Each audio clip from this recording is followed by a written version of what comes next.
오늘 은혜 받으실 하나님의 말씀은 여호수아 1장 6절부터 9절 말씀입니다. 여호수아 1장 6절부터 9절 말씀을 다 같이 봉독하시겠습니다. 강하고 담대하라. 너는 내가 그들의 조상에게 맹세하여 그들에게 주리라 한 땅을 이 백성에게 차지하게 하리라. 오직 강하고 극히 담대하여 나의 종 모세가 내게 명령한 그 율법을 다 지켜 행하고 우로나 좌로나 치우치지 말라. 그리하면 어디로 가든지 형통하리니 이 율법책을 내 입에서 떠나지 말게 하며 주야로 그것을 묵상하여 그 안에 기록된 대로 다 지켜 행하라. 그리하면 내 길이 평탄하게 될 것이며 내가 형통하리라. 내가 내게 명령한 것이 아니냐. 강하고 담대하라. 두려워하지 말며 놀라지 말라. 내가 어디로 가든지 내 하나님 야훼가 너와 함께 하시느니라 하시니라. 아멘. 말씀의 제목을 함께 따라해 주시길 바랍니다. 떠남과 두려움. 떠남과 두려움. 대부분의 사람들은 살면서 자신의 안전한 울타리를 몇 번 정도는 떠나야 하는 순간이 옵니다. 사랑하는 사람이 떠나갈 수도 있고, 아주 익숙했던 고향 땅을 떠날 수도 있고, 그리고 내가 하던 일을 그만두고 다른 곳으로 떠나야 할 수도 있습니다. 이 떠남에는 항상 설렘도 있지만 동시에 불안함도 있습니다. 저도 지금까지 살아오면서 몇 번의 떠남을 경험했습니다. 그 중에 제가 가장 큰 경험은 한국을 떠나는 사건이었어요. 선교사로 미국으로 파송받게 된 것인데, 그때 당시에 아버지가 중환자실에 들어가셔서 몇 번 죽을 고비를 넘기셨거든요. 그런데 아버지가 좀 괜찮아지셨을 때에 아픈 아버지를 뒤로 하고 고향 땅을 떠난다라는 것은 굉장히 저로서는 힘든 선택이었고, 그것도 가까운 곳이 아니라 멀리 태평양 건너편으로 다른 문화권으로 이사를 가는 그 이민은 정말 한편으로는 저에게 두려움이었고 다른 한편으로는 또 설레임이기도 했습니다.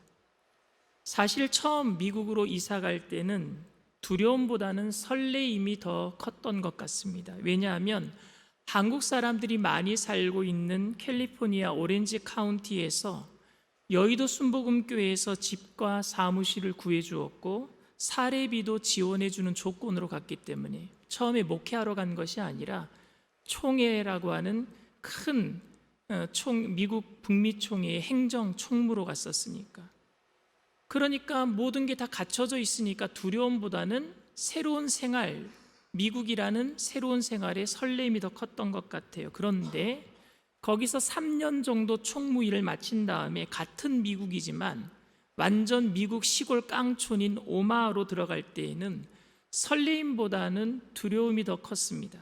이제 공식적으로 여의도 순복음교회에 지원이 없는 그런 곳에서 담임 목회를 해야 하는 상황이 온 것이고, 또 한국인이 거의 없는 곳에서 생활해야 하는 문화적인 충격도 컸었습니다. 그런데 제가 그래도 그 오마에 가서 이민교회를 잘 목회할 수 있었던 것은 저와 함께한 아내와 두 아들이 있었기 때문이에요. 365일 새벽 예배를 다니는데 우리 온 가족이 다 새벽 예배에 나오는 거예요. 그리고 당시에 미국의 한인교회 중에서 새벽 예배에 반주를 하는 팀이 거의 없었어요. 근데 아내가 키보드를 치죠, 큰아이가 드럼을 치죠, 둘째 아이가 베이스를 치죠, 자면서 쳐요. 그런데도 다 쳐요. 그러니 저에게는 얼마나 큰 힘이 되었는지 모릅니다. 사람들은 아무리 길이 험해도 늘 다니던 길이라면 문제가 되진 않는 것 같습니다. 그러나 험하지 않은 길이라도 처음 가는 길이라면 긴장하게 됩니다. 여러분, 교통사고 언제 나는 줄 아십니까? 초행길에 나요. 처음 가는 길. 직장도 처음 1년을 견뎌내는 것이 중요하고 가장 힘들다 말하기도 합니다. 그런데 아무리 처음 가는 길이라고 할지라도, 처음 당하는 일이라고 할지라도 누군가 함께하는 사람이 있으면 마음이 놓이고, 특히 믿을 만한 사람, 이미 경험이 있는 사람이 함께하고 있으면 길이 험해서 못 간다 말할 수 있는 것은 아닌 것 같습니다. 이스라엘 백성들에게 초행길이었던 그 광야길에 모세는 바로 그와 같은 존재였었어요. 함께 할 수 있는 마음이 놓이는 존재. 이스라엘 백성들은 애굽에서 430년 동안 종살이야 하는 동안에 지칠 대로 지쳐버렸습니다. 새벽별을 보고 나가서 저녁에 별을 보고 집에 들어왔어요. 당시 파라오 왕이라 그러죠. 그 파라오 왕 중에 이름이 람세스라는 사람이 있었는데, 람세스 2세 15년 기록에 보면은요, 매일 노예 40명이 8만 개의 벽돌을 만들었대요. 이건 할 수 없는 일이에요. 그런데 어떨 때에는 지푸라기도 주지 않았어요. 보통 사람들이 할 수 없는 엄청난 양의 노동량입니다. 이 노동량은 그들에게 부르짖음을 만들었어요. 부르짖음을 히브리 성경에 체악하라 그럽니다. 막 부르짖었어요. 하늘에 하나님께 부르짖고 땅에다가 원망도 섞인 그런 원통함을 부르짖었어요. 그때 하나님께서는 아브라함과 한 약속을 마음에 두셨다가 때가 되었기 때문에 모세를 그들에게 보내셨습니다. 창세기 15장에 보면은 아브라함과 약속하실 때 너희의 후손들이 이방인의 객이 되어서 430년 동안 종살이하겠고 라는 말이 있습니다. 하나님은 그 말씀에 따라서 430년이 때가 찼을 때 모세를 그들에게 보내셨습니다. 모세를 몰랐던 이스라엘 백성들은 애굽의 종살이도 힘들었지만 지금 당장 430년 동안 노예를 살던 그 삶을 청산하고 일면식도 없었던 모세를 따라 나서는 것도 힘들었을 겁니다. 하나님께서는 모세를 통해서 10가지 재앙을 애굽에 내리시고 모세를 통해서 파라오 왕을 이기게 하셨습니다. 이스라엘 백성들은 모세를 통해서 하나님의 기적을 체험하고 용기를 내어서 이제 애굽을 떠나게 되었습니다. 그런데 여러분, 430년 동안 살았던 그 땅을 떠나는 것, 익숙해진 노예 생활을 떠나는 게, 삶의 터전을 떠나는 게 여러분 쉬운 일은 아니었어요. 장정만 20세 이상 장정만 60만 명이래요. 그러면 부녀자들끼리 합쳐서 전부 다 200만 명, 300만 명이 넘은 사람이 한꺼번에 다 떠나는 거예요. 어떻게 이런 일이 가능하겠습니까? 이스라엘 역사 중에 또 한 번의 노예 생활이 있어요. 그것이 뭐냐? 바벨론 시대 때 포로로 잡혀가는 겁니다. 포로로 잡혀가서 70년을 살아요. 근데 바벨론이 망하고 페르시아라는 나라 제국이 들어서서 페르시아에 고레스라는 왕이 나타나서 이스라엘 백성들은 너희들 땅으로 돌아가도 좋다, 고레스 칙령을 발표합니다. 그때 이스라엘 백성들은 70년 동안 그 바벨론 지역에서 살다가 돌아가면 되는 거예요. 겨우 70년 살았어요. 그런데 몇 명이 돌아온 줄 아십니까? 처음에 5만 명도 채 되지 않았습니다. 돌아가라 그래도 안 돌아가. 왜? 지금 사는 게 좋아요. 노예로 살아도 지금 사는 땅이 좋단 말입니다. 그런데 430년 동안 살았던 애굽을 떠난다? 힘든 일이었어요. 그래서인지 이스라엘 백성들은 돌발 상황이 발생하면 언제나 원망과 불평을 하며 애굽으로 돌아가려 했습니다. 애굽에 파가 먹고 싶다, 고기가 먹고 싶다. 애굽을 떠나는 것은 몇 번이나 후회했는지 모릅니다. 그래서 하나님께서는 그들에게 초행길에 두려워하지 않도록 낮에는 구름 기둥으로 밤에는 불 기둥으로 인도해 주셨고, 아침마다 그 광야에서 먹을 것이 없을까 봐 만나를 내려주셨고, 고기 먹고 싶다 그러니까 메추라기를요 허리까지 쌓이게 불어주셨어요. 모아주셨어요. 구름 기둥과 불 기둥과 만나는 하나님의 강력한 임재와 하나님이 필요한 것을 채워주신다라는 의미를 담고 있습니다. 그리고 아무리 초행길이라도 두려워하지 말라라는 거예요. 하나님이 함께 계시니까. 우리 인생에도 여러분 이스라엘 백성들에게 해주신 것처럼 우리가 가는 곳곳마다 구름 기둥으로 우리 햇빛을, 지금 뜨거운 태양빛을 막아주시고, 추운 겨울날에는 불 기둥이 함께 해주시고, 우리가 일하지 않더라도 아침마다 집 앞에 나가보면은 쿠팡에서 뭐가 온 것처럼 배달이 와 있고, 이러면 얼마나 좋습니까? 그런데 여러분, 이스라엘 백성들은 매일 보던 구름 기둥, 불 기둥, 만나를 보고 원망하고 불평하기 시작합니다. 매일 보니까 감동이 사라지는 거예요. 매일 보면서도 원망하고 불평하기 시작합니다. 그런데 그렇게 말도 많고 탈도 많았던 이스라엘 백성들이 그래도 가나안까지 갈 수 있었던 것은 누구 때문인지 아십니까? 모세가 있었기 때문이에요. 모세 때문이었어요. 모세를 통해서 하나님이 기적을 봤어요. 모세 말 한마디에 모든 문제가 사라지는 듯한 마음의 평안함을 느낄 수도 있었습니다. 그런 이스라엘 백성들이 처음으로 두려움에 빠져서 저지른 범죄가 금송아지 사건을 만든 범죄인데, 그 범죄를 언제 일으켰느냐? 모세가 시내산에 올라가서 하나님께 율법 받아가지고 내려올 때 40일 동안 그들과 함께 있지 않았거든요. 그러니까 모세가 없어지니까 마음이 두려워져서 눈에 보이는 하나님을 만들어달라, 그래서 금송아지 만든 거예요. 모세가 안 보이니까 눈에 보이는 하나님 만들어 달라. 모세가 십계명을 받아가지고 내려왔을 때에 이스라엘 백성들이 그 금송아지 앞에서 춤추면서 노래하는 것을 볼 때에 너무너무 화가 났어요. 그래서 십계명 돌판을 깨트려 버리잖아요. 그러나 이스라엘 백성들은요, 모세가 없는 것보다 화내고 있지만 모세가 옆에 있는 게 좋았어요. 화내고 있지만. 어떤 분이 그러더라고요. 남편이 떠났는데 그때는 몰랐는데 큰 소리 치고 화내는 남편이 있을 때가 더 좋았다라고. 모세가 없으니까 불안했던 거예요. 화를 내고 있지만, 십계명을 막 깨트려버리고 화를 내고 있지만, 그래도 모세가 눈에 보이니까 이스라엘 백성들은 안심입니다. 이스라엘 백성들은 모세가 있으면 하나님이 자신들을 버릴 것 같지 않아서 안심했던 것 같아요. 모세는 이스라엘의 지도자로서 40년간 이스라엘 백성들과 함께 지내면서 시내산에서 하나님께 율법을 받아가지고 내려오는 40일만 빼고는요, 이스라엘 백성들과 늘 함께 있었어요. 그런데 그런 모세가 갑자기 죽게 되었습니다. 그것도 가장 중요한 시기, 가나안 땅을 눈앞에 두고 이스라엘 백성들이 이제 얻어야 할 가나안 땅이 눈에 보이는데, 그때 당시에 모세는요, 기력이 쇠하지도 않고 눈이 희미해지지도 않았대요. 그런데 갑자기 하나님이 민수기 20장에 보면은요, 그 무리바 반석을 2번 친 사건이 나오거든요. 그거 트집 잡아서 너 화냈다고, 내가 1번 치라 그랬는데 너 2번 쳤다고, 그거 트집 잡아서 모세를 죽여서 느보산에서 깨끗하게 데리고 가셨어요.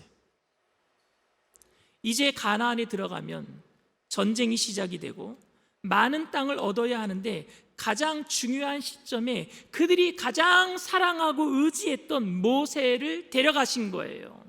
이스라엘 백성들은요, 패닉 상태가 옵니다. 멘붕이에요, 멘붕. 여러분 한번 생각해 보세요.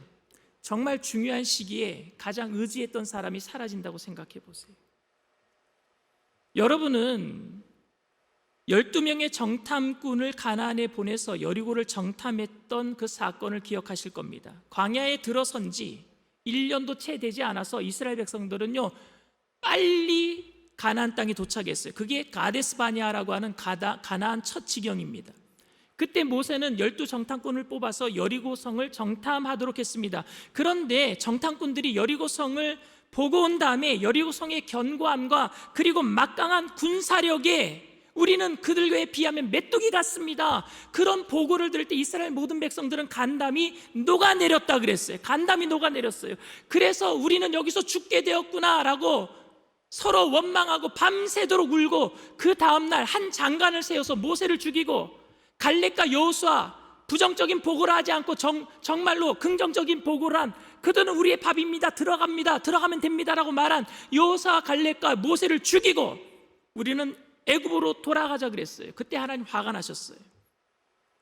하나님이 화가 나셔서 그때 하신 일이 뭐냐? 너희들 중에 20세 이상 된 남자들은 다 광야에서 죽을 거야. 아무도 못 들어가. 그리고 20세 미만 아이들과 여자들만 들어갈 거야. 그리고 20세 이상 중에 들어가는 사람은 갈렙과 여호수아밖에 없어. 그때 하나님이 그런 말씀을 하셨어요. 그래서 그들은요, 1년도 안 돼서 가나안 땅에 도착했지만 결국 뒤로 도라이가 돼서 40년 동안 광야에서 돌면서 모든 남자들은요, 20세 이상 된 남자들은 다 죽었어요. 그러면 여러분, 누가 살아남은 거예요? 당시의 10대들. 당시의 10대들은 살아서 이제 40년이 지났으니까 50대가 되었든지, 아니면은요 10대 미만 아이들은 누구예요? 갓난쟁이들, 그리고 갓 태어난 아이들. 그 아이들은 누구만 보고 자랐을까요? 모세만 본 거예요. 왜? 아버지는 다 죽었어요. 아버지는 다 죽었단 말입니다. 20세 이상은 다 아버지니까. 아버지는 다 죽었는데 누구만 살아있는 거예요? 모세만 살아있어요. 모세는 그들에게 있어서 신과 같은 존재였습니다. 그런데 여러분, 가나안 땅 앞에서 그 모세가 죽어버린 거예요. 가나안에 들어가면 여러분, 불기둥이 사라집니다. 구름기둥이 사라집니다. 만나와 메추라기도 사라집니다. 그런데 모세마저 떠나가 버렸어요. 여러분들은 이 이스라엘 백성들의 불안과 두려움을 이해할 수 있습니까? 그런 혼란과 불안 속에 패닉 상태로 온 백성들이 어찌할 바를 모르고 두려워하고 있을 때 누가 지도자가 된 줄 아십니까? 그때 지도자 된 사람은요 이제 망한 거예요. 누가 지도자가 됐느냐? 여호수아가 누굽니까? 모세의 가방 들고 다니던 비서였었어요. 모세 옆에 따라붙었던 비서였단 말입니다. 그렇기 때문에 모세가 누구인지 누구보다도 잘 알고 있었어요. 모세가 얼마나 능력이 많은지 누구보다도 더 잘 알고 있던 사람입니다. 그래서 모세가 해야 될 일, 자기가 이제 해야 되는데 그 일이 얼마나 어려운 일인지도 너무나도 잘 알고 있었습니다. 하나님과 대면하면서 이스라엘 백성들을 능력의 지팡이로 이끌었던 모세처럼 자기는 할 수 없었던 거예요. 왜? 자기한테는 능력의 지팡이도 없어요. 모세가 아니었기 때문입니다. 모세 다음에 지도자가 된다는 것 마냥 기뻐할 수 없는 노릇입니다. 백성들이 모세를 신뢰하고 따랐던 것처럼 여호수아를 따를 것인가? 이것도 문제예요. 그리고 과연 이제 광야 생활보다 더 큰 가나안 땅에 들어가야 할 일이 남아 있는데 여호수아 나는 잘할 수 있을 것인가? 이것도 문제입니다. 너무너무 힘들었어요. 백성들은 패닉 상태, 여호수아는 멘붕 상태, 아무것도 할 수 없었어요. 이때 하나님께서 여호수아에게 하셨던 말씀이 오늘 본문입니다. 첫 번째, 하나님께서는 여호수아에게 이렇게 말씀하셨습니다. 다 한번 따라해 보겠습니다. 강하고 담대하라. 강하고 담대하라. 여호수아서 1장 6절 말씀입니다. 강하고 담대하라. 너는 내가 그들의 조상에게 맹세하여 그들에게 주리라 한 땅을 이 백성에게 차지하게 하리라. 하나님께서는 여호수아에게 강하고 담대하라 3번 말씀하십니다. 6절, 7절, 9절에 3번 반복합니다. 여러분, 어떻게 하는 게 강하고 담대하게 생활하는 걸까요? 원망과 불평과 불신으로 가득 찬 백성들에게 내가 하나님께 직접 말씀을 들었으니까 너희들은 잔소리 말고 날 따라와, 강하게 하는 게 이게 강하고 담대한 겁니까? 막 밀어붙이는 게 강하고 담대하는 겁니까? 한국 사람들 큰 소리 하면 이긴다 그러니까 큰 소리 치는 게 강하고 담대한 겁니까? 카리스마와 리더십을 가지고 많은 사람들을 잘 이끌고 가는 게 강하고 담대한 겁니까? 그런데 하나님께서는 여호수아에게 강하고 담대하라고 했을 때 그런 의미로 하시지 않았습니다. 여호수아에게 말씀하신 강하고 담대하라는 것은 사람들 앞에서 강하고 담대하게 너희들 나만 믿고 따라와라고 하는 것이 아니라 하나님 앞에 강하고 담대하게 서라는 얘기예요. 하나님을 확신 있게 붙들라는 얘기인 줄 믿습니다. 우리는 하나님 앞에 바로 서야죠. 사람 앞에 큰 소리 치는 게 아니라 하나님 앞에 확신 있게 서야죠. 그게 진짜 강하고 담대함인 줄 믿습니다. 그러니까 하나님에 대한 온전한 신뢰와 하나님의 부르심에 대한 확신을 가지라는 이야기입니다. 그렇기 때문에 강하고 담대하라는 것은 주님 앞에 온유 겸손으로 순종하라는 말이에요. 우리는 이것을 오해해서 강하고 담대함을 남에게 나타내는 굽히지 않는 자신의 주장이라고 생각해 왔습니다.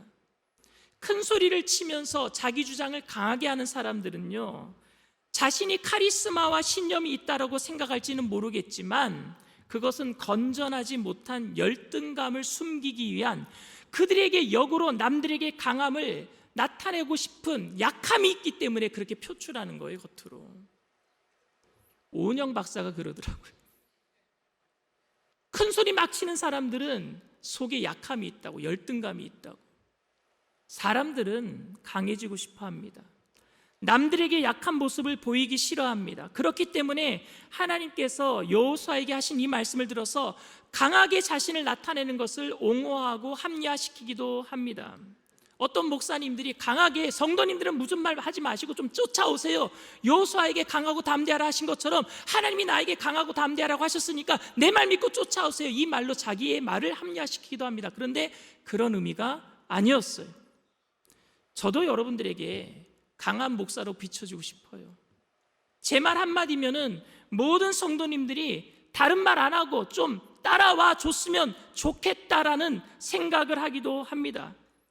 제가 과감하게 결단력 있게 판단하고 그래서 성도님들이 그냥 쫓아올 수 있도록 카리스마 리더십을 가지고 있으면 좋겠습니다. 그런데 제가 그런 목사가 된다면 독재자랑 뭐가 다를 바가 있겠습니까? 독재자잖아요. 저는 강하고 담대하라는 그 하나님의 말씀 속에서 힘을 빼라라는 음성을 듣습니다. 강하고 담대하라라는 하나님의 말씀 속에서 네 약함을 인정해라라는 하나님의 말씀을 듣습니다. 너의 약함을 알고 강하신 하나님의 능력을 신뢰하라라는 말씀인 줄 믿습니다. 우리의 약함을 인정해야 돼요. 그런데 여러분, 약함을 인정하라 그러니까 어떤 분들은 그 약함을 인정하면서 열등감 속에 빠지기도 합니다. 근데 여러분, 약함을 인정하는 것과 열등감에 빠지는 것은 차원이 달라요. 겸손과 열등감은 차원이 다릅니다. 겸손은 자신의 약함을 알고 주님께 의지하는 게 겸손이고, 열등감은 뭐냐? 자신의 약함을 알지만 하나님을 의지하지 않는 게 열등감입니다. 강하고 담대하라는 말씀은 너의 약함을 알고 인정하고 열등감을 가지라는 이야기가 아니라 전적으로 하나님을 의지하고 신뢰하라는 말씀인 줄 믿습니다. 여러분들 강하고 담대하게 되기를 바랍니다. 여러분들의 약함을 알고 하나님을 더욱더 신뢰하고 의지하게 되기를 바랍니다. 모든 것이 다 날아가 버린 상태, 모세와 같은 의지할 사람이 없어진 상태, 그런 상황에 강하고 담대하게 되기를 바랍니다. 주님을 의지하라는 얘기예요. 두 번째로, 하나님은 여호수아에게 율법을 다 지켜 행하라 라고 말씀하십니다. 한번 다 같이 따라해 보겠습니다. 율법을 다 지켜 행하라. 율법을 다 지켜 행하라. 여호수아 1장 7절에서 8절 말씀입니다. 오직 강하고 극히 담대하여 나의 종 모세가 내게 명령한 그 율법을 다 지켜 행하고 우로나 자로나 치우치지 말라. 그리하면 어디로 가든지 형통하리니 이 율법책을 내 입에서 떠나지 말게 하며 주야로 그것을 묵상하여 그 안에 기록된 대로 다 지켜 행하라. 그리하면 내 길이 평탄하게 될 것이며 네가 형통하리라. 여호수아가 지도자가 되었을 때 많은 사람들이 여호수아에게 찾아가서 우리가 이런 지도자를 원합니다라는 자기의 바램을 얘기했을 거예요. 어떤 사람은 모세처럼 좀 카리스마 있게 우리를 인도해 주세요라고 말하는 사람도 있었을 것이고, 어떤 사람은 여호수아 당신의 방식대로 우리를 인도해 주세요라고 말하는 사람도 있었을 것입니다. 그런데 하나님은 뭐라고 말씀하신 줄 아십니까? 모세의 방식대로도 하지 말고 네 방식대로도 하지 말고 율법을 지켜 행하라, 이렇게 얘기합니다. 율법을 지켜 행하라. 저는 여호수아가 이 말씀을 들으면서 대단히 불편했을 거라고 생각합니다. 왜냐하면 모세는요, 사건이 있을 때마다 기도했어요, 하나님께. 근데 기도할 때마다 하나님은요, 해결책을 주셨거든요. 그 해결책을 통해서 이스라엘 백성들은 기적을 봤어요. 마라의 쓴물을 만났을 때 모세는 기도하니까 한 나뭇가지를 하나님이 지시하셔서 그걸 던져 넣으라 그러니까 달아졌단 말입니다. 그런 일들을 백성들이 봤어요. 그러니 모세를 더 신뢰할 수밖에 없었고 모세를 더 존경할 수밖에 없었단 말입니다. 그런데 이제는 하나님이 여호수아에게 말씀 안 해주시겠대요.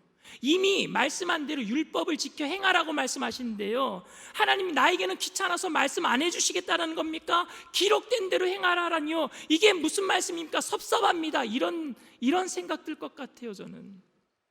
그리고 말씀대로 행한다는 것이 얼마나 힘든 줄 아십니까? 사랑을 말하면 율법을 놓치기 쉽고 율법을 말하면 사랑을 놓치기 쉽습니다. 이론과 현실의 괴리감 아십니까? 말씀대로 살면은요, 근본주의자라고 욕해요. 아우, 저 사람 정말 답답해. 말씀대로 살아. 종교 형식주의자야. 욕을 먹습니다. 그리고 사랑을 가지고 자유롭게 살면은 저 사람은 죄를 왜 이렇게 짓는 거야? 율법대로 살지 않아. 어디 장단에 춤을 춰야 됩니까?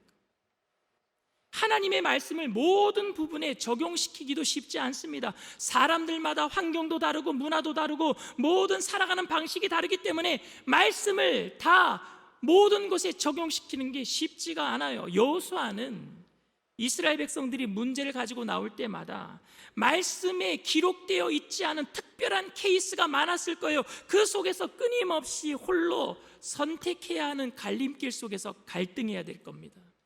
그때마다 하나님께서는 나는 너에게 이미 말했어, 말씀대로 율법대로 지켜 행하라 라고 말씀하시면서 침묵하실 것 같은 상황 아닙니까? 정말 하나님이 그런 식으로 말씀하신 겁니까? 말씀대로 행한다라는 것은 여러분 무엇을 의미할까요? 여러분, 율법, 말씀은, 그 율법의 완성은 바로 예수님이신 줄 믿습니다.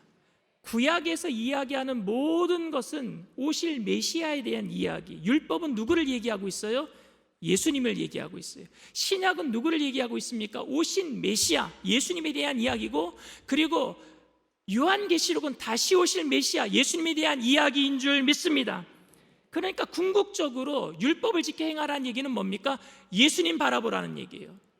메시아를 바라보라는 얘기예요. 모세가 죽었으나 모세 바라보지 말고 우리가 의지해야 될 대상은 예수님밖에 없는 줄 믿습니다. 율법을 지키는 이유가 뭐예요? 예수님 바라보니까 율법을 지키는 거예요. 모세가 죽었으나 여호수아에게 강하고 담대하라 라고 말씀하시고 율법대로 살아라 라고 말씀하신 이유는 곧 너의 약함을 깨닫고 예수님을 붙들어라, 다시 오실 메시아를 붙들어라 라고 하신 말씀이에요. 여러분, 여호수아의 이름은 히브리식 발음입니다. 그 여호수아의 이름이 헬라어 성경에는요 뭐라고 기록되어 있느냐? 예수아, 바로 예수님이에요. 우리를 죄에서 구원할 자란 뜻입니다. 여호수아는 자기 이름의 뜻이 바로 예수인지를 알고 있었을 거예요. 자기 이름을 부를 때에도 예수님을 바라볼 수밖에 없어요. 우리를 위해서, 죄를 구원하시기 위해서, 죄에서 구원하시기 위해서 오실 메시아를 바라볼 수밖에 없는 거예요. 여러분들의 삶에 모세가 떠난 것 같이 사업의 실패로 부함이 떠나가고 가난이 밀려올 것 같은 상황이 벌어지지는 않았습니까? 사랑하는 사람이 떠나서, 내가 의지할 사람이 떠나서 어찌할 바를 모르고 방황하고 있지는 않습니까? 건강이 떠나서 질병의 고통으로 하루하루 낙심으로 보내고 있지는 않습니까? 모세가 있었을 때는 아무 걱정 없이 그냥 시키는 대로 하면 복을 받았는데 문제가 해결되었는데, 이제 여호수아처럼 홀로 남아서 내가 과연 뭘 잘할 수 있을까 고민하고 있지는 않으십니까? 이렇게 생각하고 있을 때에 하나님은 여호수아에게 말씀하셨어요. 강하고 담대하라. 그리고 율법을 지켜 행하라. 오늘 우리에게 하시는 말씀인 줄 믿습니다. 강하고 담대하게 되기를 바랍니다. 내 약함을 알고 하나님을 더 의지하게 되기를 바랍니다. 더 신뢰하게 되기를 바랍니다. 그리고 오직 예수님만 바라보게 되기를 바랍니다. 나의 역량이나 나의 능력을 바라볼 때가 아니라 어떤 탁월한 지도자의 판단력이나 과감함을 의지할 때가 아니라 우리의 목자 되시고 구원자 되시는 주님만 바라보며 나아갑시다. 그래야지만 저 천국 가나안 땅까지 갈 수 있어요. 힘들고 어려운 광야, 그래야지만 이겨낼 수 있습니다. 그래야지 여리고 성을 무너뜨릴 수 있어요. 그래야지 요단강을 건너갈 수 있어요. 그래야지 홍해를 가르고 건너갈 수 있어요. 사랑하는 성도 여러분, 우리 일산 순복음 영산교회가 우리의 연약함을 깨닫고 열등의식에 헤매이는 것이 아니라, 연약함을 깨달은 것은 주님을 더 신뢰하라는 거예요. 주님을 더 신뢰하시고 겸손하게 믿음의 주 온전케 하시는 예수님만 바라보면서 담대하게 저 천국 가나안 땅까지 힘차게 전진해 나가는 믿음의 공동체, 사랑의 공동체가 되기를 주님의 이름으로 축원을 드립니다. 이 시간 말씀을 생각하시면서 잠시 묵상으로 기도해 주시기를 바랍니다. 오늘 저희 교회에 처음 나오신 분이 계십니까? 광야 같은 이 세상길 속에서, 마음 둘 곳 없는 곳에서 있다가도 사라지는 물질, 있다가도 없어지는 건강, 그런 것 때문에 있을 때 교만해지고 없으면은 낙심하고 열등감 속에 좌절하는 게 우리 인생이었어요. 그런데 주님께서는 그런 광야 같은 길 속에서 우리에게 항상 함께 있어 주시겠다고 구름기둥 불기둥으로 함께 해주시고, 가나안 땅에 들어갔을 때에는 주님께서 늘 그들과 함께 해주신 줄 믿습니다. 그게 임마누엘이에요. 임마누엘 뜻은 뭐냐? 내가 너희와 항상 함께 있겠다. 우리가 주님과 함께 있으면 주님 때문에 이 세상의 모든 것들이 우리에게 다 영혼이 잘되고 범사가 잘되고 강건한 복으로 임하게 될 줄 믿습니다. 그런데 세상의 모든 것을 얻었다 할지라도 주님을 잃어버리면 이 세상의 것은 있다가도 없어질 것인데 결국에 영원한 지옥불에 던져지고 마는 거예요. 여러분, 우리가 죽고 나면은 모든 게 끝나는 게 아니라 죽고 나면은 우리의 영혼이 가는 고향이 있는데, 우리가 하나님을 인정하고 예수님을 인정하면은 천국에 들어가는 것이고, 우리가 인정하지 않으면은 영원한 불못에 던져지는 거예요. 우리를 지옥에 보내시려고 주님이 오신 게 아니라 우리의 결정이 그렇게 만든단 말입니다. 우리의 자유의지를 가지고. 여러분들에게 오늘 이 시간에 호소합니다. 영원한 생명을 통해서 영원한 천국으로 옮겨지게 되기를 바랍니다. 그건 여러분들의 결정이에요. 광야 같은 세상 속에서 내가 주님을 믿고 영원한 생명을 얻고 주님과 동행함으로 이 땅에서 눈에 보이는 것 때문에 마음 뺏기지 아니하고 예수님 때문에 기쁨으로 살게 되기를 원합니다 하시는 분들은 믿음을 가지고 일어나 주시길 바랍니다. 인터넷상에서 TV상에서도 처음으로 예배 드리는 분이 계시다면 믿음을 가지고 일어나 주시길 바랍니다. 그리고 믿음으로 일어나신 분들은 제가 하는 기도를 따라해 주시길 바랍니다. 하나님 아버지, 저는 죄인입니다. 어디에서 와서 왜 살며 어디로 가는지 알지 못하고 방황하며 살았습니다. 저의 죄를 위하여 십자가에서 죽으시고 부활하신 예수님을 제 구주로 모셔드립니다. 저는 하나님의 자녀가 되었습니다. 지금부터 영원토록 주님과 함께 살겠습니다. 예수님의 이름으로 기도드립니다. 아멘. 할렐루야. 여러분들을 진심으로 축복하고 환영합니다. 오늘은 성찬을 대하는 날입니다. 오늘 우리가 성찬을 대하기 전에 먼저 이 땅에 살아가면서 주님을 의지하지 못하고 주님 바라보지 못했던 죄를 회개하고 오늘 주님이 우리와 함께 계심을 다시 한번 이 성찬을 통해서 알게 하여 달라고, 주님이 내 안에, 내가 주님 안에 거하게 되는 것 체험하게 해달라고, 광야 같은 이 세상길 예수님과 동행함으로 승리할 수 있도록 성찬의 은혜가 넘쳐나게 해달라고 우리 주님 세 번 부르고 통성으로 간절히 기도합니다.